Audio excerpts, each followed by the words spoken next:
Je suppose que comme beaucoup de personnes, vous avez vu passer sur Internet un petit peu tous ces articles putaclic, ainsi que ces vidéos, basés sur les sources, entre guillemets, des insiders, révélant que Kathleen Kennedy allait quitter Lucasfilm durant l'année 2025. Bien entendu, ce sont des rumeurs, mais cette fois, on pouvait y croire peut-être un petit peu, ou du moins faire semblant d'y croire, puisque cela a été relayé par plusieurs plus gros sites d'information un petit peu plus sérieux par rapport à d'habitude.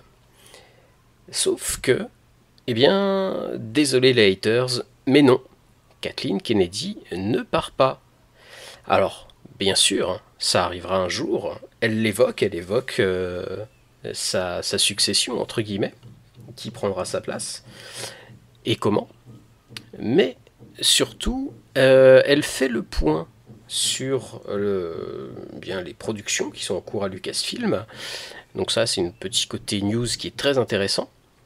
Mais surtout, dans cette interview, il y a quelque chose de très très intéressant et de très très beau dans la démarche de Kathleen Kennedy et qu'on n'avait peut-être pas encore vu.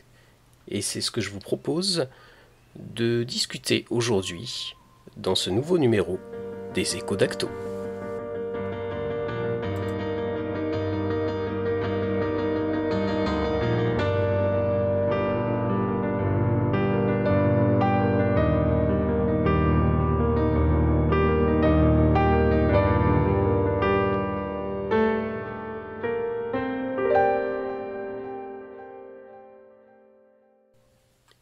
Alors qu'il était président de Lucasfilm, George Lucas, notamment pour sa prélogie, a reçu un nombre de critiques et d'insultes assez remarquables. Mais, mais, je pense que ce n'est rien comparé à toute la haine que Kathleen Kennedy a pu recevoir ces 12 ou 13 dernières années, depuis qu'elle a pris ce rôle de présidente de Lucasfilm. Vraiment, c'est hallucinant. Hallucinant. Chaque jour, vous voyez des youtubeurs ou des pseudo-insiders Star Wars ou cinéma nous faire des vidéos ou des articles disant qu'elle va être virée par le président de Disney, qu'elle va démissionner, etc. etc. Et il suffit de mettre le nez un tout petit peu sur les réseaux sociaux, que ce soit dans les groupes de fans francophones ou anglophones ou même d'autres pays, pour tomber sur des dizaines et des dizaines et des dizaines et des dizaines d'insultes carrément, parce que on s'en prend en fait à la personne. Alors, ça prouve déjà une grande méconnaissance de comment fonctionne le cinéma, de comment fonctionne Lucasfilm vis-à-vis de Disney et même Lucasfilm en lui-même, en fait, en interne, quoi. Et c'est terrible, parce que Kathleen Kennedy, déjà, donc, bah, elle est présidente de Lucasfilm, mais elle ne fait pas le boulot toute seule. Elle ne prend pas les décisions toute seule. Elle est la représentante du board. Alors, bien sûr, elle a un poids important, elle prend des décisions, elle a des responsabilités, bien entendu, évidemment. Mais en gros, elle est là pour se prendre les coups, en fait. C'est malheureusement un des rôles qui incombe à son poste. Et c'est un rôle très très ingrat. Et franchement, je rester aussi longtemps à ce poste, surtout après la grande carrière qu'elle a, ou qu'elle a eue, c'est... En gros, alors pardon, je vais être un petit peu trivial, mais il faut vraiment des grosses couilles pour faire ça. Voilà, il faut vraiment du courage. Et je pense que elle a eu beaucoup plus de couilles que l'ensemble de tous les fans de tous les pays qui osent l'insulter. Donc avant de reparler de ce qui nous intéresse cette semaine, à savoir donc ces articles et cette rumeur qui était sortie comme quoi donc elle lâcherait le poste de présidente de Lucasfilm d'ici la fin de l'année et qui donc a été démenti par Kathleen Kennedy elle-même dans une interview pour Deadline. Avant tout ça, donc on y reviendra, j'aimerais présenter un petit peu qui est Kathleen Kennedy parce que je pense qu'on ne se rend pas compte de la légende du cinéma qu'elle représente en fait, du travail qu'elle a accompli ces 40, voire 50 dernières années dans le monde du cinéma. Et rien que ça mérite un peu le respect. Et je vous avoue qu'à l'heure où j'enregistre ce podcast, je suis un petit peu énervé, comme à chaque fois en fait que je tombe sur des choses, sur des insultes contre Kathleen Kennedy. Mais là encore, j'ai vu quelqu'un, donc pourtant que je connais un petit peu, qui sur les réseaux sociaux la traite de vieille sorcière incompétente. Donc bon, gamin, fais déjà quelque chose de ta vie, hein, et après on en reparlera. Et la vie de Kathleen Kennedy, justement, on va y revenir un tout petit peu, parce que c'est vachement intéressant, et parce que des choses, elle en a fait, et elle en a fait beaucoup, et vous allez voir qu'elle est impliquée, si vous ne connaissez pas son parcours, dans énormément de films que vous aimez probablement. Donc, Kathleen Kennedy, dit aussi Cathy Kennedy, née le 5 juin 1953 à Berkeley, en Californie. Elle est productrice de cinéma, productrice exécutive, etc., etc. Donc tous les rôles qu'on peut trouver un petit peu à ce niveau-là. Donc elle est née, comme je disais, le 5 juin 1953 à Berkeley, en Californie. Elle est la fille de Dionée Marie, dit Didi, actrice de théâtre, et de Donald R. Kennedy, qui est juge et avocat. Elle a deux sœurs, dont une qui est sa sœur jumelle, qui s'appelle Connie, de mémoire. Qui était très marrant, c'est quand elle avait fait le tapis rouge, je crois que c'était pour The Rise of Skywalker, où bien les gens découvraient cela. Et certains tweets amusés disaient voilà qu'elles sont deux maintenant. Petite référence à l'épisode 1. Donc, Kathleen Kennedy, comme je disais, elle a un parcours où, en fait, dès le départ, a fait des études de télécommunication et de cinéma, donc à l'université de San Diego. Et en même temps, elle est employée par la chaîne de télé locale de San Diego, où elle y apprend en fait différents métiers, hein. Elle y pratique différents métiers. Elle est cadreur au départ, monteuse vidéo, régisseuse, productrice. Voilà, enfin voilà, elle passe par vraiment beaucoup de métiers. Elle apprend vraiment le métier comme ça. Elle produit ensuite un talk show local avant de déménager à Los Angeles. Et en 79, elle trouve son premier emploi dans la production cinématographique comme assistante de John Milius, qui est le producteur exécutif du film de Steven Spielberg, 1941. Là, Spielberg la découvre en fait, et vraiment il est captivé par elle, et elle devient son assistante, en fait, son assistante personnelle. Et c'est là que elle va arriver sur des plus gros films encore, donc, dont Les Aventuriers de l'Arche perdue en 81, donc Indiana Jones, Poltergeist aussi. Et puis après, voilà, elle devient productrice sur la plupart des films de Spielberg pendant les 3 décennies qui suivent. Et il faut savoir aussi qu'elle rencontre J.J. Abrams quand celui-ci n'est encore que adolescent, jeune adulte. Et elle a en fait pour mission à ce moment-là, quand ils se rencontrent, donc c'est dans les années 80, en gros copier certains documents, certains films de Spielberg sur différents médiums. Et donc elle voit le talent du jeune Abrams et elle l'engage justement pour accomplir cette tâche avec elle. En 82, elle cofonde et dirige la société Amblin Entertainment avec Steven Spielberg et son futur mari Frank Marshall. Et avec Amblin, eh bien, elle produit pas moins que la trilogie Retour vers le futur. Quand même, hein, donc elle travaille sur tous les Indiana Jones hein, durant sa carrière, sur les 5. Donc, Indiana Jones, Retour vers le futur, rien que là déjà, et on n'est que dans les années 80, on est sur des grosses licences. Après ça, donc après Retour vers le futur, elle collabore aussi avec Martin Scorsese, Robert Zemeckis, Clint Eastwood, voilà. 92, elle crée donc avec son mari Frank Marshall la société The Kennedy Marshall, tout en continuant ses différents partenariats avec Steven Spielberg.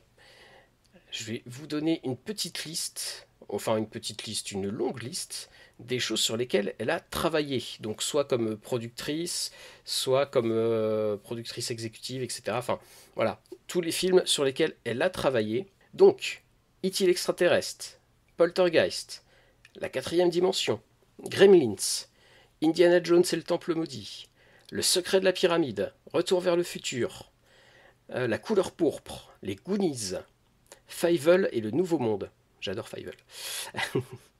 Qu'est-ce qu'on a d'autre? On a L'Empire du Soleil, Qui veut la peau de Roger Rabbit, Retour vers le futur 2, Retour vers le futur 3, Gremlins 2, Arachnophobia de Frank Marshall, justement, son compagnon, Les Nerfs à vif de Martin Scorsese, Fievel au Far West, ça c'est mon préféré, Hook, La revanche du capitaine Crochet, Jurassic Park, voilà, elle bosse sur Jurassic Park. Qu'est-ce qu'on a d'autre? La liste de Schindler, donc toujours avec Spielberg, bien entendu, sur La route de Madison de Clint Eastwood. Et là, on est vraiment qu'au milieu des années 90, hein, ça vous donne un petit peu le niveau. Balto Chien-Loup, Twister, Le monde perdu Jurassic Park, Le sixième sens de M. Night Shyamalan, AI, Intelligence artificielle de Spielberg, Jurassic Park 3, La légende de l'étalon noir, donc The Young Black Stallion, La guerre des mondes de Spielberg, là on arrive en 2005. Et en 2005, il y a aussi Munich de Steven Spielberg. Et Munich, pour la petite anecdote, c'est justement Kathleen Kennedy qui souffle l'idée de faire ce film à Spielberg. Ensuite, elle travaille sur Persepolis, sur Indiana Jones et le royaume du crâne de cristal, pardon, donc le quatrième Indiana Jones. Elle collabore aussi Miyazaki pour Pogno sur la falaise, quand même. L'étrange histoire de Benjamin Button, après, de David Fincher. Voilà, Le dernier maître de l'air, Arrietty. La colline au coquelicot, donc tout ça, Miyazaki. Les aventures de Tintin, donc le Tintin de Spielberg. Cheval de guerre, Lincoln. Et après on arrive donc à 2012. Et 2012, c'est là, enfin c'est même un petit peu avant 2012, bien entendu, puisque dès 2010, à peu près, George Lucas lui demande de prendre sa suite. Il veut vraiment que ça soit elle qui soit entre guillemets son héritière. Donc Lucas et Kennedy sont amis, hein, depuis longtemps, puisque vous pouvez retrouver des photos, notamment avec Lucas, avec Spielberg et tous les trois ensemble dès les années 80. Et il y en a d'ailleurs où elle est déjà en fait sur les plateaux, hein, de la trilogie originale. Il y en a une de mémoire où ils sont sur le plateau de Hot. Alors pas la photo dans le couloir où il y a un petit peu tout le monde là, mais il y a d'autres photos, voilà, où on la voit visiter avec Spielberg et le plateau de l'Empire contre-attaque. Idem sur le retour du Jedi. Donc allez dans les alentours de Lucas déjà à ce moment-là. Indiana Jones, bien entendu, puisque c'est quelque chose qui est né des esprits de Spielberg et Lucas. Donc voilà, c'est quelqu'un qui est très ami avec Lucas, c'est quelqu'un qui connaît le métier, on peut dire, hein, et je vous rappelle la liste que je viens de faire, et j'ai pas tout cité, bien entendu. Hein. Et donc, fin des années 2010, fin des années 2000, début des années 2010, George Lucas propose à Kathleen Kennedy de prendre la suite. Elle n'est pas sûre. C'est quand même un gros challenge que de passer après George Lucas, d'être sa première héritière, entre guillemets. Hein. Et il y a quelqu'un qui va être décisif, mais vraiment décisif, dans le fait qu'elle accepte le rôle, ce qui n'est pas simple. Et cette personne, c'est Melody Hobson, qui est présidente de Ariel Investment, et qui n'est nulle autre que la femme de George Lucas. Et c'est notamment lors d'un dîner où, en fait, Melody Hobson a convaincu Kathleen Kennedy en la prenant à part, en discutant ensemble, en fait.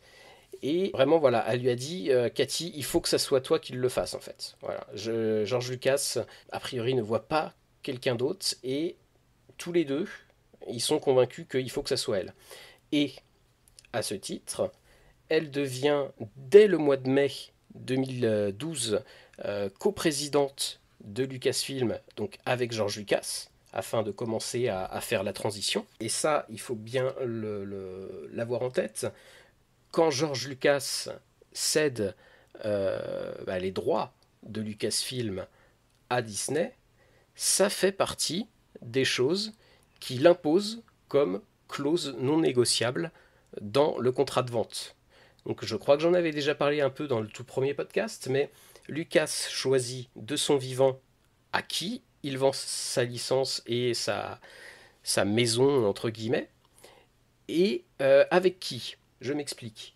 Parmi les choses non négociables qu'il y avait dans ce contrat, il y avait la partie argent qui était donc de 4 milliards, donc qui était répartie en, alors si je me souviens bien, 1,5 milliard cash et 2,5 milliards de dollars en actions Disney, ce qui faisait de lui le deuxième investisseur physique de Disney, derrière Steve Jobs à l'époque. Et à ce titre, eh bien, il peut faire partie des gens qui, au niveau du board, peuvent donner leur veto si un projet ne leur plaît pas. Bon, il s'écarte par lui-même, hein, mais techniquement, si quelque chose ne lui plaît vraiment pas, il a la possibilité d'y apposer son veto. Bref, ça c'est sur la partie un petit peu financière, etc. L'impossibilité de reboot les épisodes 1 à 6, ainsi que le film The Clone Wars et la série The Clone Wars. Donc ça, vraiment, ce qui est canon, en fait, hein, du temps de Lucas, impossibilité d'en faire des reboots. Et l'autre clause, c'est que pour la transition, puisque donc Disney va acquérir Lucasfilm, Kathleen Kennedy doit rester la présidente de Lucasfilm, et c'est elle donc qui sera qui va à qui il confie en fait la suite. Hein. C'est elle qui doit incarner tout ça. Voilà, il veut que ça soit elle et pas quelqu'un, enfin que Disney parachuterait ici. Il dit voilà, si je vends, c'est avec elle à la tête de Lucasfilm pour faire justement la transition de mon vivant et voilà. Et depuis donc 2012, depuis le 30 octobre 2012, si je ne m'abuse, elle est donc présidente de Lucasfilm. Donc elle passe de coprésidente à présidente toute seule de Lucasfilm. Elle prend la direction des affaires à Lucasfilm. Elle prend la suite de George Lucas. Rendez-vous compte un petit peu, même si elle a une carrière extraordinaire avec Spielberg notamment. Donc je vous rappelle, hein, Retour vers le futur, Jurassic Park, E.T., Indiana Jones, et j'en passe. Malgré cette carrière-là, elle doit prendre la suite de George Lucas. C'est un défi considérable. Tout comme ce sera un défi considérable pour les premiers à passer, et même par la suite, je veux dire, que sont J.J. Abrams et Rian Johnson. Imaginez le poids des fans, évidemment, puisque voilà, on sait bien que les fans, ça a toujours été un des plus gros problèmes, si ce n'est le plus gros problème dans cette franchise. Et donc le poids physique et symbolique, en fait. Et c'est pour ça que je disais au début du podcast qu'elle a énormément de courage. Il faut être absolument fort, ou taré, je ne sais pas, pour accepter un poste pareil. Et donc, c'est George Lucas qui l'a choisi, c'est pas Disney qui l'a parachute là. Ça aussi, c'est important de s'en souvenir. Si vous respectez George Lucas un minimum, souvenez-vous un petit peu de ça quand même. Ça peut être pas mal. Alors je dis ça évidemment pour les détracteurs de Kathleen Kennedy, et il y en a beaucoup derrière leurs petits écrans qui font des remarques sexistes et des insultes. Donc, nous arrivons en 2012, c'est George Lucas qui veut qu'elle soit là, elle est là, et elle continue. Et depuis 2012, on a régulièrement des vidéos putaclic des youtubeurs. Certains en font même plusieurs par jour, ainsi que des articles, pareil, chez les insiders, qui viennent nous dire que voilà, donc tout est de la faute de Kathleen Kennedy, que plus rien ne va, et qu'il faut qu'elle dégage. Alors, j'en ai déjà parlé, mais voilà, si c'était pas une femme, est-ce qu'il s'en prendrait autant à elle? Je n'en suis pas sûr, puisque quand vous regardez par exemple les critiques envers Bob Iger ou Bob Chapek quand il était président de Disney, il n'y en avait pas des masses, hein. Il y en avait quelques-unes bien sûr, mais bon, voilà. Hein. Quand c'est Bob ou Bob, généralement on ferme un peu notre gueule. Par contre, ah là là, Kathleen Kennedy tout de suite, c'est scandaleux. Et sauf que, malgré toutes ces vidéos, malgré tout ça, malgré toutes les insultes, tout le venin craché, Kathleen Kennedy, elle est quand même vachement forte parce que elle a renouvelé son contrat de présidence plusieurs fois et elle devait même prendre sa retraite, si je ne m'abuse, c'est 2021, sauf qu'on était donc pendant le Covid, et en fait, elle doit prendre sa retraite à peu près au moment où Bob Iger revient, en fait, quand le board de Disney dégage en gros Bob Chapek et que Bob Iger revient aux commandes. Bob Iger demande à Kathleen Kennedy de ne pas prendre sa retraite et de faire un mandat supplémentaire pour l'aider en fait dans son retour aux affaires parce que en effet Disney connaît des grosses difficultés, alors pas seulement liées au Covid, mais voilà, il y a les parcs d'attractions qui vont mal, etc., etc. Donc si en plus il perd une de ces personnes fiables qu'il connaît depuis des années, forcément ça ne l'arrange pas, donc il la convainc finalement de ne pas prendre sa retraite tout de suite et donc de continuer à être la présidente de Lucasfilm, ce qu'elle finit par accepter. Et là encore, c'est franchement une preuve de courage. Et on en arrive donc à aujourd'hui, 2025, où on nous dit, voilà, elle va partir, ça y est, c'est fait, etc., etc. Comme on entend souvent, et comme je vous disais en début de podcast, cette fois, il y avait peut-être la tentation de penser que c'était un peu plus sérieux, tout simplement parce que c'était relayé par des sites assez gros, hein. Il y a le Hollywood Reporter qui en a parlé. Puis après, tous les insiders assez gros de Star Wars, évidemment, qui en faisaient leurs gros titres et dont certains en se réjouissant, ce qui est tout simplement scandaleux. On rappelle qu'elle fait des films, hein. Kathleen Kennedy, elle fait des films. Que les films vous plaisent ou non, c'est pas son problème. Enfin, je veux dire, calmez-vous, quoi. Elle fait des films. C'est pas elle qui bombarde la Palestine, par exemple, hein. Ou c'est pas elle qui balance des grenades et qui éborgne des manifestants en France, par exemple, hein. Voilà. Donc, Kathleen Kennedy, elle fait des films, tout simplement. Et donc, il y a cette affaire donc, qui sort, donc, comme je disais, sur les différents réseaux sociaux. Et là, elle fait une chose qui me plaît beaucoup, c'est qu'elle dément elle-même en fait. Alors il y avait CNN qui avait fait un article déjà, comme dirait Toto, pour remettre les points sur les i, en disant voilà, ce sont des rumeurs, il n'y a rien d'officiel d'annoncé, pour l'instant elle est sous contrat, et puis voilà, de toute façon elle avait déjà annoncé que elle voulait prendre sa retraite il y a quelques années et qu'elle faisait un contrat de plus finalement. Donc en soi, qu'elle parte soit cette année ou un peu plus tard, ça rien de foufou en fait, c'est juste voilà la vie qui suit son cours. Mais évidemment, vous savez comment sont les charognards d'internet et comment sont les gens aussi, hein, parce que c'est évidemment si les gens ne cliquaient pas sur les vidéos ou les articles, eh bien il n'y aurait pas tout ce tohu-bohu. Comme je disais, Kathleen Kennedy, elle fait un truc qui me plaît beaucoup. Elle donne une interview donc à Deadline où elle parle elle-même du futur de la licence et de son futur personnel. C'est un truc qu'elle n'avait pas forcément encore fait et qui est vraiment très très intéressant. Elle prend une position vraiment très claire et elle explique que non, pour l'instant, ils réfléchissent à sa succession parce que mine de rien, elle a 72 ans. Elle aimerait faire aussi d'autres choses, hein. Comme elle l'a dit, elle continuera à produire des films jusqu'à sa mort, c'est vraiment sa passion. Mais il faut aussi penser à l'avenir, et donc forcément, voilà, il y a plusieurs candidats en poste pour la succession. Et j'en profite pour faire une petite parenthèse, petit aparté. Pour toutes celles et ceux qui souhaitent Dave Filoni à la tête de Lucasfilm, je dis non. Alors, c'est pas moi qui décide, bien entendu, je ne fais que donner mon avis.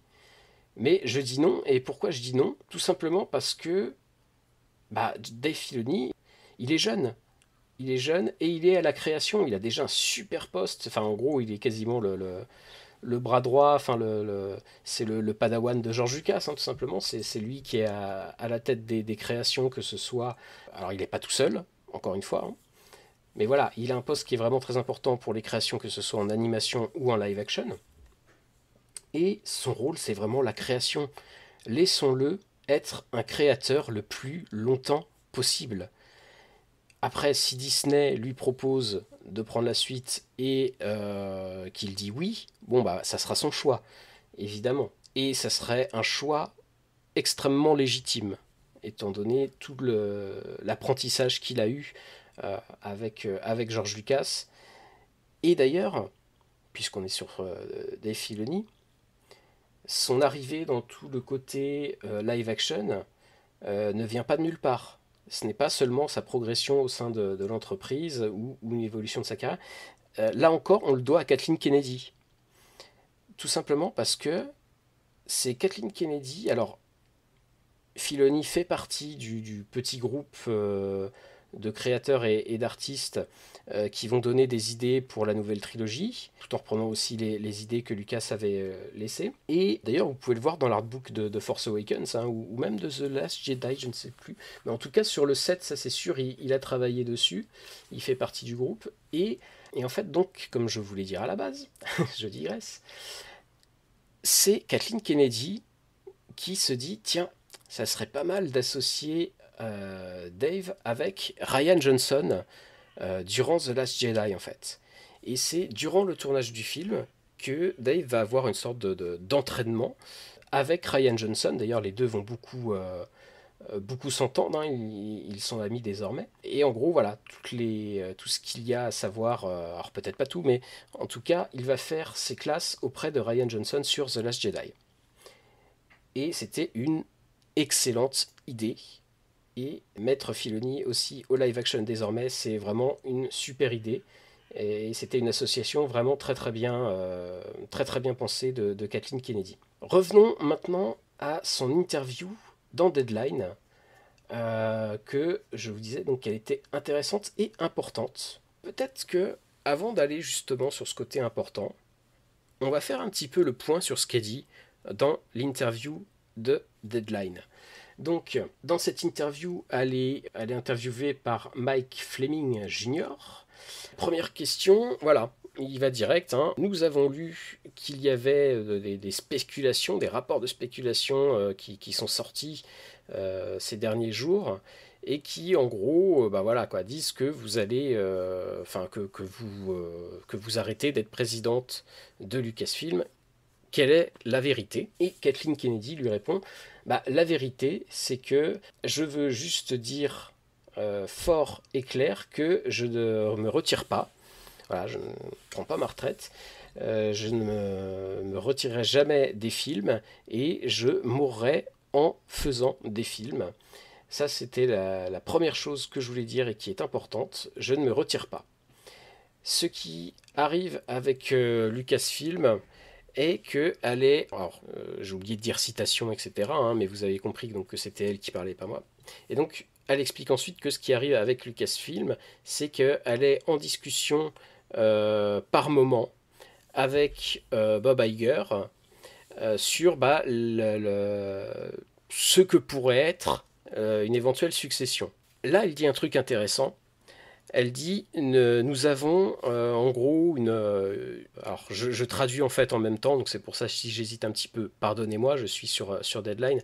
Elle dit nous avons en fait en gros un vivier de personnes qui est très très prometteur en gros.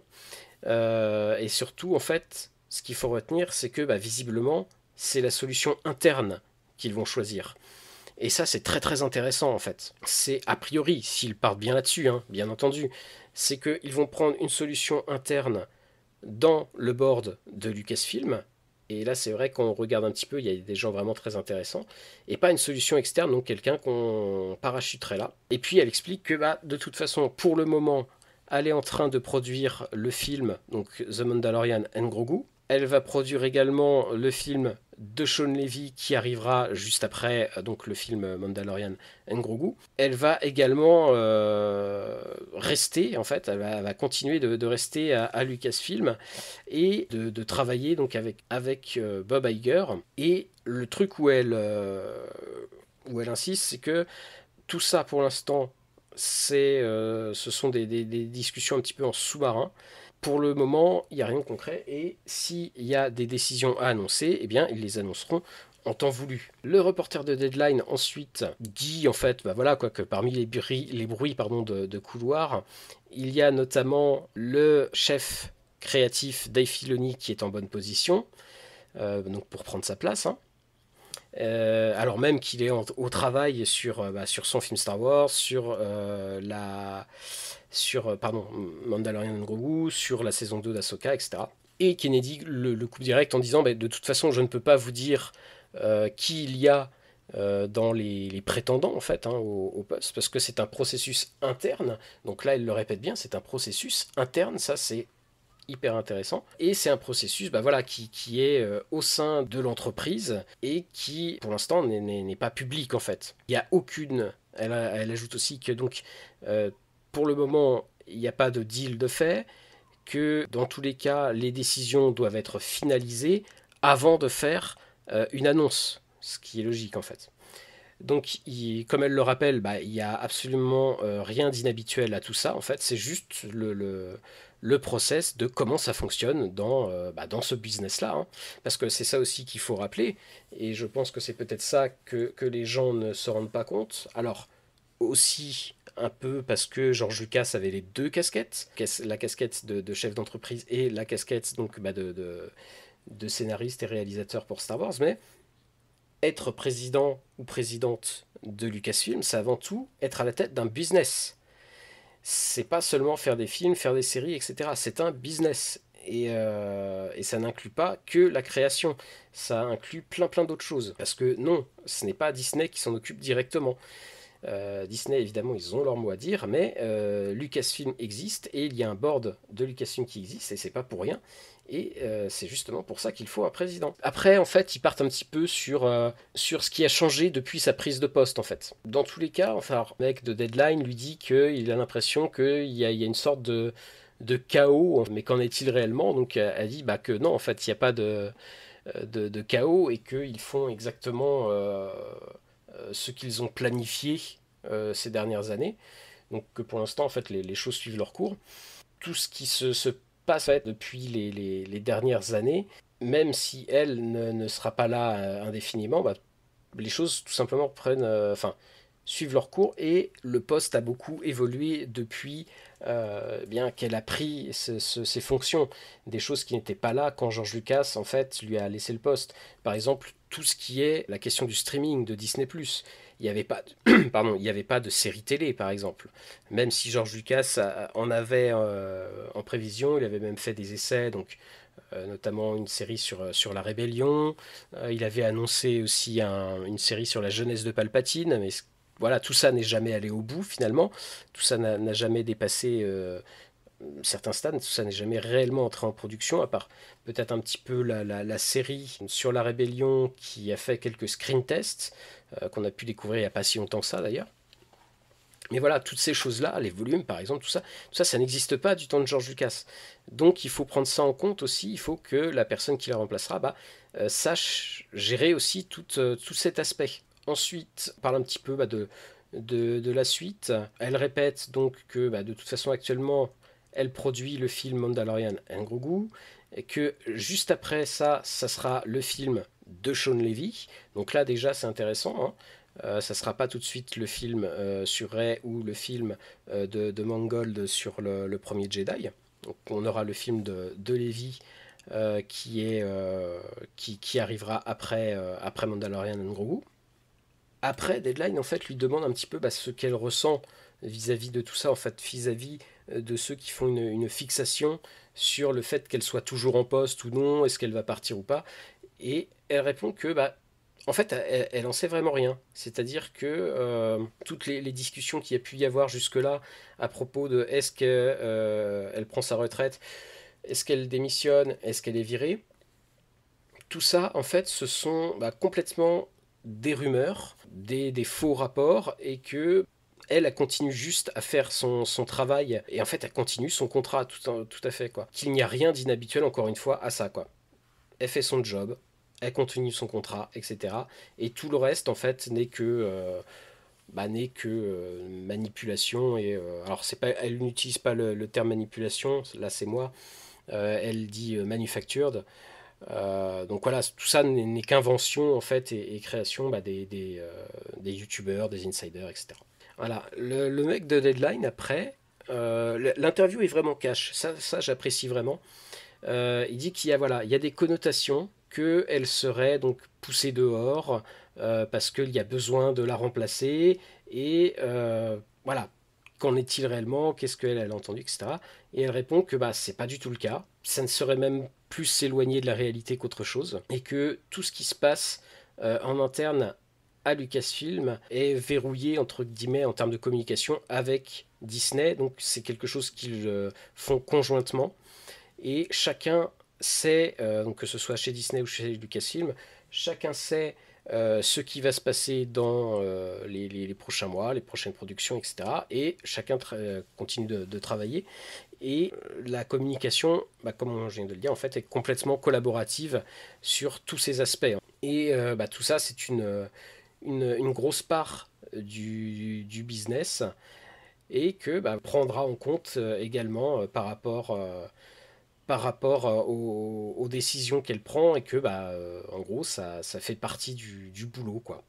Alors là on en arrive à une question que je trouve aussi très très intéressante et qui là aussi on n'est pas dans la langue de bois qui va cache, c'est Deadline lui demande qu'est-ce qui a été le plus difficile, le plus challenging comme ils disent à propos d'être à la tête de Lucasfilm alors que les fans de la trilogie originale notamment euh, mesurent à peu près tout en comparaison à celle-ci et que ils ne voient pas forcément le business et tout ce qu'il y a derrière le fait d'être à la tête d'une franchise dont Disney a payé énormément d'argent pour obtenir. Et là, elle répond donc que c'est quelque chose auquel elle pense tout le temps, quelque chose qui est aussi fascinant de penser que prendre la suite en fait de cette licence en fait, hein, de cette marque qu'est Star Wars, qui s'apprête à célébrer ses 50 ans, donc dans 2 ans maintenant, donc on est très très proche, que en gros en analysant et en comprenant ce qui a inspiré George Lucas pour créer Star Wars, donc là il cite notamment Buck Rogers, Flash Gordon, etc. Et toutes les choses en fait du passé, de la politique, parce que oui, Star Wars est politique, n'en déplaise à certains, c'est tout ça en fait qui transparaît dans ces histoires. Et parce que Star Wars a cette manière de fonctionner, a tout ce monde en fait qui a été créé, ça reflète tout un tas d'aspects de la société. Donc de la société à l'époque euh, d'un nouvel espoir, tout comme la société de nous maintenant.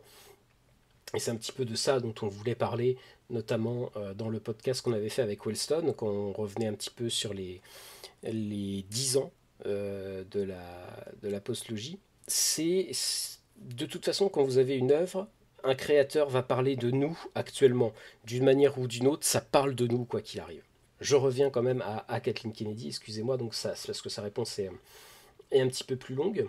Elle explique aussi que l'audience a changé drastiquement. La manière aussi dont les gens consomment les choses. Tout cela se reflète aussi dans les choix et dans le business des films. Et que, par exemple, voilà, il y a l'arrivée de différentes plateformes comme le streaming et aussi qu'est-ce qu'il y aura ensuite à l'horizon de peut-être de nouvelles plateformes, etc. On ne sait pas. Et donc, il faut s'adapter à tout ça, en fait. Et dans le même temps, elle essaye de créer des histoires qui nous semblent familières. Donc, voilà, il y a cette idée de continuer, en fait, être en mouvement dans le futur, hein, toujours en mouvement à l'avenir, tout en maintenant quelque chose de familier, en fait. Et elle explique que ça, c'est la plus difficile des balances à trouver dans son job. Donc, elle dit aussi que quand on a une saga qui est aussi étendue, le travail est de plus en plus difficile. Parce que vous essayez de trouver différents points d'entrée pour différentes générations. Parce que Star Wars, c'est aussi ça en fait. Et ça a toujours été ça sous Lucas aussi. C'est-à-dire que chaque génération n'a pas découvert Star Wars de la même manière. Et donc, quand ils font quelque chose, ils essayent aussi de prendre ça en compte, quoi qu'il arrive. En ça, c'est un travail, là je la cite, hein, c'est un travail très difficile de substanter tout le monde, en gros. Elle répète que George Lucas leur a donné la possibilité, même le cadeau, euh, de faire en fait différents genres, en fait, de pouvoir faire un storytelling assez différent, donc voilà, différents genres, et que ça, c'est différentes opportunités qu'ils doivent essayer. Parce que ce qu'il faut retenir aussi, c'est que le cinéma de Lucas, c'est aussi avant tout un cinéma où on expérimente beaucoup. Ce qu'il a fait, notamment sur la prélogie, c'est vraiment de l'expérimentation. Et derrière, bien, beaucoup de productions ont bénéficié de tout ce que ça a apporté au cinéma. Je reviens, pardon, à ce que dit Kathleen Kennedy. Voilà, elle explique aussi que ils ont beaucoup apprécié l'espace que le streaming leur donne et ce que les plateformes et ce que ça leur permet aussi d'expérimenter. Que c'est quelque chose qui était probablement plus compliqué à faire dans l'espace des films. Elle ajoute aussi que c'est agréable pour elle, notamment que maintenant il y a un petit peu plus de maîtrise par rapport à tout ça, que par exemple The Mandalorian passe d'une série à un film après 3 saisons, et d'ailleurs elle rappelle que ce sont 3 saisons très, comment dire, qui ont été des grands succès hein, pour la série, pour le show. Et donc, avec ces 3 saisons, qui s'est développée sur plusieurs années, avec ça ils ont développé une audience, et cette audience est également jeune, et ça donne à cette jeune audience une opportunité pour entrer dans le monde de Star Wars à différents moments donc, et de ne pas avoir forcément le besoin de tout voir tout de suite ou de tout connaître tout de suite. Alors évidemment c'est un plus quand on suit tout, mais voilà, pour les jeunes générations, comme elle dit, cela peut devenir leur Star Wars. Et ça, je trouve que c'est une approche qui est très intéressante, en fait, et qui est, là encore, dans l'ADN de George Lucas, notamment quand il crée The Clone Wars. Là aussi, on est dans l'expérimentation, parce que Lucas, il était avant tout donc, dans les films live action, et qu'est-ce qu'il nous fait? Paf, un film animation, ensuite une série animée. Donc là encore, on prend les gens peut-être un petit peu à contre-pied, et ça déplaît au départ, puis finalement, ça trouve son public, ça permet à une jeune génération d'accrocher le wagon, le train qu'est Star Wars, et d'entrer dans ce monde-là. Et pour ça, elle explique que voilà, c'est en termes de storytelling, c'est autant un challenge que quelque chose de très fun. Alors là, on est sur une autre question qui est, je trouve, très intéressante. Alors je vais peut-être vous le traduire un petit peu littéralement, mais en gros, Deadline demande, voilà, vous avez un long CV de grands films, et en comparaison à quel point le défi du public et des critiques, des fans enragés, à quel point est-ce difficile en fait. Parce qu'il n'est pas rare de voir un projet se développer avec des grands noms, et que notamment ces grands noms se retirent quand les visions ne correspondent pas. On peut penser à The Witcher par exemple. Et tout ça du coup est signalé comme une sorte ils utilisent le terme d'implosion au sein de la production, quoi. Et donc Kennedy répond, ce que vous venez de dire m'intéresse beaucoup parce que c'est le développement. Peu importe que vous fassiez Star Wars ou autre chose, ce qui est à la fois troublant et frustrant, c'est que notre développement soit scruté à la loupe. Je ne connais aucune autre société de production où le développement est scruté ainsi. Il est très difficile de faire quoi que ce soit sur Star Wars sans qu'un aspect de celui-ci ne soit rendu public avant même que vous ne le vouliez. Et ça, c'est vraiment horrible. Parce que c'est vrai que le nombre de leaks et tout ça qu'il y a, c'est pour gérer ta communication, c'est juste l'enfer, quoi. Donc je reprends, pardon. Je suppose donc que gérer le message d'une certaine manière est également un véritable défi. Ouais, voilà quoi. Tout ce que nous mettons en développement ne sera pas réalisé et ce n'est pas inhabituel. Et ça, il faut vraiment que les gens le comprennent. Il faut vraiment, là c'est moi qui parle, il faut vraiment que les gens intègrent ça. Non, tous les projets n'aboutissent pas forcément et ce n'est pas grave. Et alors parfois ça peut l'être à plus petite échelle. Là je pense notamment personnellement, évidemment là je parle en tant qu'artiste, avec notamment les coupes de budget donc je suis en Pays de la Loire, hein, donc je subis directement les coupes de budget de Madame Morancet, la présidente de région, donc, qui a coupé 80% du budget alloué aux arts et à la culture. Donc évidemment, là, il y a tout un tas d'artistes et de créateurs qui mettent la clé sous la porte ou qui voient leur projet complètement ruiné à cause de ce genre de choses. Mais voilà, des projets dans le monde de l'art qui n'aboutissent pas, même s'ils sont annoncés, même s'ils ne sont pas annoncés, s'ils leak, s'ils ne leak pas, peu importe, ce n'est pas inhabituel. Et ça, il faut vraiment que les gens en prennent conscience. Il faut qu'ils arrêtent de critiquer à tout va parce que c'est juste l'enfer, quoi. Calmez-vous, quoi. Bref, ce n'est pas inhabituel. Je reprends, donc Kathleen Kennedy dit, voilà, nous voulons faire les choses que nous pensons être les meilleures, nous voulons faire des choses qui au fil du temps semblent pertinentes par rapport à ce à quoi le public réagit. Il y a donc un débat constant sur ces sujets. Et donc, oui, c'est une question délicate, car une grande partie de cet examen qui est minutieux, donc comme elle disait, à la loupe, et de la négativité autour de Star Wars concerne le développement. Et forcément, là c'est moi qui le dis encore une fois, alors je termine la dernière phrase de Kennedy sur cette question, bien sûr nous allons développer beaucoup de choses différentes en sachant que tout ne sera pas réalisé.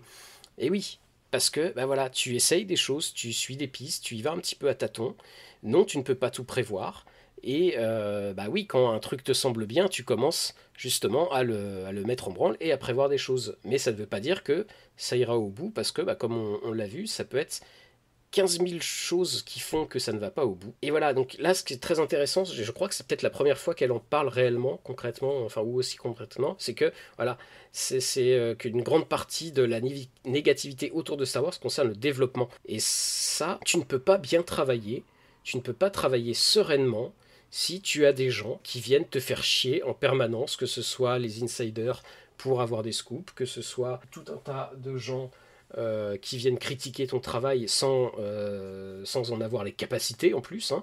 Alors après, que ça plaise ou que ça plaise pas, c'est une chose, mais c'est comme si en gros vous étiez sur le dos de votre boulanger pendant qu'il prépare son pain et qu'une fois que le pain est fait, en plus il vient lui dire que c'est de la merde.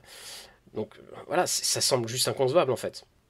Sur les questions suivantes, Deadline s'occupe un petit peu du futur de la saga Star Wars et pose les questions à Kathleen Kennedy de voilà, qu'est-ce qui nous attend en gros, notamment concernant Simon Kinberg, qui aurait donné son accord donc, pour écrire et produire une trilogie Star Wars. Et donc Deadline demande à Kennedy comment ça se passe. Et donc Kennedy explique que nous avançons à un rythme effréné. Cela s'est exceptionnellement bien passé. Il est en train d'écrire le scénario en ce moment même. Nous verrons probablement quelque chose aux alentours de juin. Simon, si vous vous souvenez, il a travaillé avec nous il y a des années sur la série animée donc Star Wars Rebels, ce qui était une expérience de collaboration vraiment merveilleuse. Et il s'est ensuite beaucoup occupé, il a ensuite été beaucoup occupé avec X-Men, et il est récemment redevenu disponible et il a magnifiquement intégré ce domaine. Nous sommes vraiment impatients de voir où cela va nous mener. Et là, Deadline, du coup, essaye d'avoir quelques précisions. Il demande donc qu'il y a des spin-offs et il y a l'histoire principale de Star Wars qui est divisée plutôt en trilogie. Est-ce que donc ce sur quoi Kinberg travaille est une continuation de tout cela? Et Kennedy répond très directement, c'est la prochaine itération, la nouvelle saga qui nous propulse vers le futur. Ensuite, Deadline demande qu'est-ce qu'il en est du réalisateur de Deadpool et Wolverine, Sean Levy. Et Kennedy répond, c'est aussi le futur, tout se passe après les 9 premiers épisodes. L'histoire de Sean est une histoire autonome qui se déroulera donc après les 9 premiers, peut-être 5 ou 6 ans après The Rise of Skywalker. On a donc The Mandalorian qui est vraiment à part, car nous avons affaire à une toute autre époque de la Nouvelle République. Nous avons également d'autres choses en développement qui est en cours dans cette période-là, notamment la série Ahsoka, hein, puis Mandalorian and Grogu, etc. Ou Skeleton Crew qu'on a eu récemment. Voilà, donc c'est donc un espace sur lequel nous nous concentrons en ce moment, car évidemment avec The Mandalorian, nous avons une assez bonne idée de la direction que cela prend. Et avec celui-ci, il s'agit en grande partie de nouveaux personnages.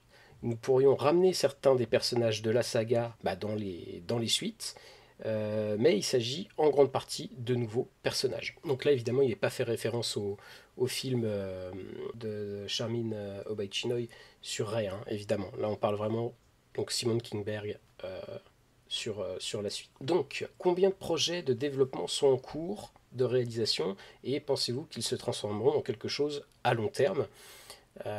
Donc là, toujours l'avenir. Hein. Kennedy répond que pour être prudent, elle dirait qu'il y en a 3 ou 4 pour le moment. Et une grande partie, pardon, c'est de savoir quels sont les talents qu'ils vont recruter pour ça, en fait, pour les fabriquer. Et c'est un défi en soi de nos jours parce que les gens sont très occupés. Voilà. Vous vous retrouvez donc à devoir attendre que beaucoup des meilleurs talents se lancent, soit donc dans les séries en streaming, soit les films. Donc ils doivent jongler avec les emplois du temps un petit peu de chacun. Et quand vous faites du Star Wars, vous devez pratiquement vous lancer et ne pas avoir d'autres projets concurrents en cours en même temps. C'est un engagement de 2 à 3 ans minimum. Et c'est difficile de trouver les meilleurs talents, comme elle dit, pour pouvoir se dégager un temps, en fait, une durée aussi longue. Et ça aussi, ça fait partie du défi que de convaincre en fait tous ces gens-là, quoi. Là, on en vient donc sur le film de Mangold, de James Mangold, qui doit réaliser donc un film préquel, comme ils disent, hein, puisque donc ça sera a priori sur le premier Jedi. Kennedy répond que oui, donc il travaille sur le scénario en ce moment même, lui aussi. Simon Kinberg travaille sur des scénarios. Sean Levy, nous travaillons déjà avec lui depuis environ 1 an et demi. Et donc James Mangold travaille sur le scénario également parce que aussi elle dit Sega sont disponibles maintenant. James Mangold il a été un peu retardé à cause du film donc sur Bob Dylan et puis toute la saison des récompenses, hein, des awards, etc., des Oscars, pardon. Elle redit, il faut s'adapter dans une certaine mesure aux gens, en fait, aux talents, que la qualité est tellement importante dans ce qu'ils essayent de faire que elle préfère attendre. Voilà, j'aime attendre que des gens que je trouve passionnés et vraiment bons se lancent dans Star Wars. Deadline ensuite demande, y en a-t-il d'autres que j'ai oubliés et Kennedy répond j'attends toujours Taika Waititi. Il travaille avec un autre scénariste en ce moment, il est très occupé. Je pense que si jamais nous obtenons un scénario de Taika Waititi, ça sera fantastique. Et elle dit qu'en gros, elle a déjà vu alors lu, je pense plutôt le premier acte de ce qu'il peut proposer et qu'elle a adoré. Mais c'est compliqué de retenir en fait Taika Waititi comme pour les autres, quoi, avec son emploi du temps. Deadline ensuite revient un petit peu sur le sujet principal en demandant, même si vous confiez les rênes à un protégé de Lucasfilm, il semble bien que vous allez rester dans ce monde là pendant au moins 8 ou 10 ans. Et Kennedy, je ne sais pas, répond que je ne sais pas si je vais dire ça, mais oui, c'est possible. Et Deadline, du coup, enchaîne en disant si vous quittez Lucasfilm, vous pourrez aussi reprendre le travail avec Frank Marshall, votre mari, qui réalise donc actuellement un documentaire sur Barbara Streisand. Et Kennedy donc répond que c'est la plupart du temps, elle n'arrive pas à suivre le rythme de ce qu'il fait. Et puis, il vient de faire aussi une première d'une pièce à Broadway. Il termine Jurassic World. Voilà. Elle a l'impression de ne pas avoir le temps de voir tout ce qu'il fait, quoi. Ensuite, oui, elle rajoute que elle était ravie notamment de travailler sur le dernier film Indiana Jones. Donc Indiana Jones, c'est le cadran du destin, donc avec James Mangold, et que retravailler avec Steven Spielberg et réunir tout le groupe, c'était vraiment amusant et qu'ils se sont vraiment amusés en fait, quoi. Deadline lui demande si elle a des regrets. Et Kennedy répond non, je ne regrette rien. J'ai adoré le défi de me lancer dans cet espace, littéralement dans l'espace, et d'être avec Star Wars au cours de ces années. Relever les défis liés au développement de Star Wars. J'ai adoré travailler avec Disney, l'entreprise, ça a été fantastique. Et ils ont pu développer des choses d'une manière dont même George Lucas n'avait pas encore imaginé. Et ce fut une expérience très enrichissante. Donc elle dit qu'elle est une cinéaste dans l'âme, qu'elle adore travailler aussi avec les autres cinéastes. Elle dit que faire des films, c'est sa force vitale, que c'est ce qu'elle aime le plus que tout au monde. Et donc pour terminer, Deadline a 2 questions qui sont vraiment le sujet de cette semaine. Il lui demande cash, allez-vous quitter votre poste de directeur de Lucasfilm, de directrice de Lucasfilm cette année? À cela, Kennedy répond, on ne le sait pas vraiment, nous ne le savons pas vraiment à ce stade. Il se passe tellement de choses, je ne sais pas. Et Deadline enchaîne sur quand est-ce que ça arrivera et qui prendra la décision. Et donc ça, c'est la dernière question et la dernière réponse. Et Kennedy, elle dit, moi, c'est ma décision, c'est à 100% ma décision. Et ça, c'est quelque chose que j'aime beaucoup, en fait. C'est quelque chose que j'aime beaucoup tout au long de cette interview. c'est que on sent en fait clairement que là il y a eu plein de rumeurs et là paf elle reprend la main en fait.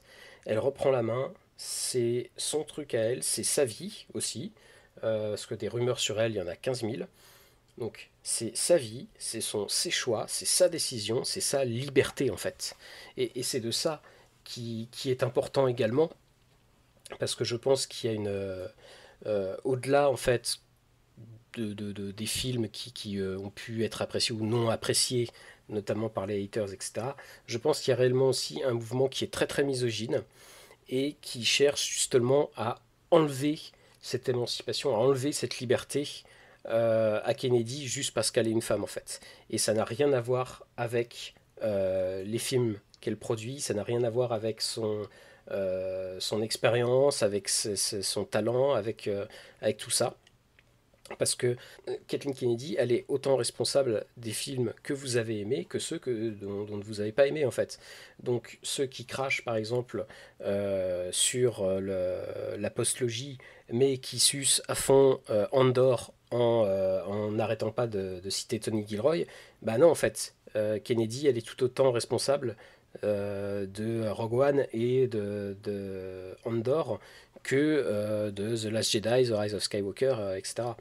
Donc ça, il faut bien le saisir. Et il faut vraiment se poser la question aussi. Je l'ai déjà posé tout à l'heure. Si Kathleen Kennedy n'était pas une femme, mais qu'on avait un homme à la place, est-ce qu'on aurait autant de critiques sur elle? Je ne suis pas sûr. Est-ce qu'on aurait autant de critiques aussi haineuses, aussi méchantes, aussi... Enfin, ça va vraiment trop trop loin. Très franchement, je ne pense pas. Je ne pense pas. Et on est vraiment dans de la bêtise en fait, hein. Comme je vous disais tout à l'heure, voilà, les diverses insultes qu'on a pu voir ces derniers jours, les vidéos putaclic où les gens se réjouissaient qu'elle allait partir. Et là, finalement, voilà, elle reprend la main et elle vous dit, bah non, c'est pas vous qui décidez de quand je pars et de comment je pars, c'est moi. Et c'est que moi qui décide ça. Et ça, c'est une très très bonne. Moi, ça me fait, pardon, moi, ça me fait très très plaisir en fait de voir Kennedy reprendre la main et faire taire en fait tous ces idiots en fait, hein. Il faut être, il faut dire les mots. Donc voilà, c'était un podcast un petit peu différent de d'habitude parce que j'aime pas trop commenter l'actualité. D'autres le font très bien, d'autres le font très très mal également. Je pense qu'il y en a plus qui le font mal que bien d'ailleurs, surtout concernant Star Wars, mais bon, ça c'est un autre débat. Aujourd'hui donc c'était un petit peu particulier, parce que d'habitude je prépare très en avance tout ce que je fais avec beaucoup de notes, notamment pour guider. Là c'était un petit peu plus fouillé, un petit peu plus éparse. En dehors voilà, d'une petite biographie pour vous rappeler qui est Kathleen Kennedy, quel est son parcours donc en début de podcast, parce que putain cette femme mérite un putain de respect pour toute sa carrière. Et j'ai oublié de le dire, mais je sais qu'elle a été notamment décorée par la reine d'Angleterre d'ailleurs à ce niveau-là, il y a quelques années. Faire la carrière qu'elle a fait en étant une femme dans les années 70, s'imposer auprès de Spielberg, auprès de George Lucas, auprès de Scorsese, de Clint Eastwood, etc. Bosser sur aussi grandes licences, aussi grandes sagas, comme Indiana Jones, comme Retour vers le futur, E.T., Star Wars, Jurassic Park, etc. Je vais pas refaire toute la liste comme tout à l'heure. Et en plus, avoir le courage, la détermination de prendre la suite de George Lucas, qui est un travail et une tâche considérable, autant d'un point de vue réellement du job en lui-même que psychologique, que symbolique, et faire face à toute cette bande de demeurés euh, que sont une grande partie des fans de Star Wars et des demeurés d'Internet. Faut vraiment du courage, et je pense que ouais, vraiment elle a beaucoup plus de courage que nous tous réunis. Et rien que pour ça, elle a tout mon respect, et j'espère qu'elle va continuer encore quelques années. Et peu importe qui lui succédera, De toute façon, le choix, ce qui me semble intéressant aussi de retenir au-delà de toutes les news par rapport aux autres films, c'est que visiblement ils ont l'air aussi de se tourner vers un choix qui sera pris en interne. Donc ça c'est quand même intéressant. Bah, si vous êtes curieux, moi je vous invite à aller voir d'un petit peu sur starwars.com, hein, tout simplement, qui sont les personnes qui composent le board en fait de Lucasfilm. Parce que bah, dedans, vous avez probablement le successeur de Kathleen Kennedy, à moins vraiment que bah, finalement ils prennent quelqu'un d'extérieur, mais visiblement ça n'a pas l'air de partir là-dessus. Donc peu importe qui ce sera, je pense que c'est quelqu'un qui visiblement travaillera déjà à Lucasfilm depuis des années. Et j'espère quand même qu'ils laisseront Filoni à la création pendant encore un petit moment, qu'on le laisse libre de créer des beautés comme Clone Wars, comme Rebels, comme Mando, comme Ahsoka. Laissons-le libre de tout ça à la limite, si vraiment lui il a cette ambition ou quoi, bah, peut-être gardons ça pour dans 10 ans, pour dans 20 ans. Il est encore jeune et je crois qu'il a à peine 50 ans. Donc ouais, laissons ça pour ses vieux jours, quoi. Et je rappelle, hein, encore une fois, c'est un business. Être président, c'est être la vitrine. Et forcément, bah voilà, c'est aussi être au devant et prendre les coups pour tous les autres. Donc encore une fois, voilà, il faut beaucoup de courage et c'est du courage que nous n'avons pas et heureusement que ce n'est pas nous qui sommes à sa place. Donc voilà, j'espère que ce podcast vous aura plu. Il était un petit peu différent de ce que je fais d'habitude. Il était un petit peu plus décousu aussi, parce que j'ai dû m'arrêter à plusieurs reprises, notamment à cause du voisin au-dessus qui faisait des travaux. Et je n'avais pas forcément de notes préparées comme je le fais pour les sujets précédents. Je vous remercie en tout cas d'avoir écouté cet épisode. Je vous rappelle qu'il y a un Discord sur lequel vous pouvez nous rejoindre. Vous pouvez également suivre les échos d'Acto sur Blue Sky. Sur X, un petit peu moins, puisque je vais y être de moins en moins présent. J'attends de récupérer mon compte personnel qui a été suspendu suite à on va dire une attaque massive de fachos. Et dès que je le récupère, je pense que le mettrai en inactif. De toute façon, il est inactif depuis 2 mois déjà, ou je le supprimerai directement. Pour ce qui est de celui des échos d'acto, j'y ai toujours accès. Ça a été limité pendant un temps. Là, j'y ai de nouveau accès. Je continuerai de publier les fois où il y aura des podcasts, mais ne vous attendez pas à beaucoup d'activités. De toute façon, je ne suis pas spécialement très actif au sens où bah, si j'ai rien à dire de particulier, je ne dis rien. Et les moments où j'ai à dire quelque chose, je le fais, que ce soit sur les réseaux ou avec ce podcast. Donc voilà, je vous remercie. Je vous dis à très bientôt. Je ne sais pas encore quand et sur quel sujet. On a la célébration qui arrive et on sort juste de Skeleton Crew que j'ai vraiment adoré. Et voilà, tout simplement, je vous dis à très bientôt.